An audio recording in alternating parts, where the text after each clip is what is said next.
قرآن پاک سنیں، تراویحاں پڑھیں، اللہ کی بارگاہ میں آرزوئیں کریں، گڑ گڑائیں، مولا تیرا کرم ہے کہ تم نے پھر برکت والا مہینہ ہم نے نازل فرمایا ہے۔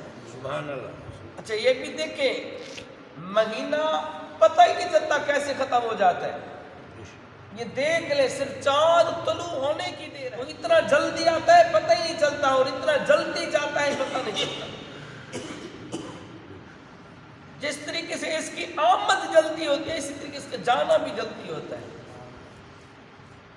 آپ نے اکثر دیکھو، مہینے تو سارے ہمارے پاس مہمان آتے ہیں، سارے مہمان آتے ہیں، پھر بار بار آتے ہیں، بار بار مہمان بھی وہی ہوتے ہیں جو بار بار آئے، جو آتا رہے۔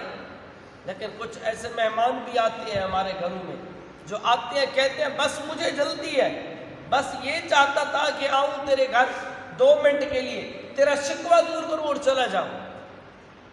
اگر ہم اس مہمان کی خدمت اچھی طریقے سے کر لیں، مہمان خوش ہو جاتا ہے نا، کہتے ہیں دعائیں بھی دیتا ہے، کہتا ہے یار کمال ہو گیا۔ تو رمضان المبارک یہ اس مہمان کی طرح ہے جو جلدی آتا ہے اور چلا جاتا ہے۔ اب ہم اس کی خدمت کرنی ہے، رج کی کرنی ہے۔ یہ رمضان المبارک کا مہینہ اللہ کی بارگاہ میں حاضر ہوتا ہے، مولا تیرے بندوں نے تو کمال کر دیا۔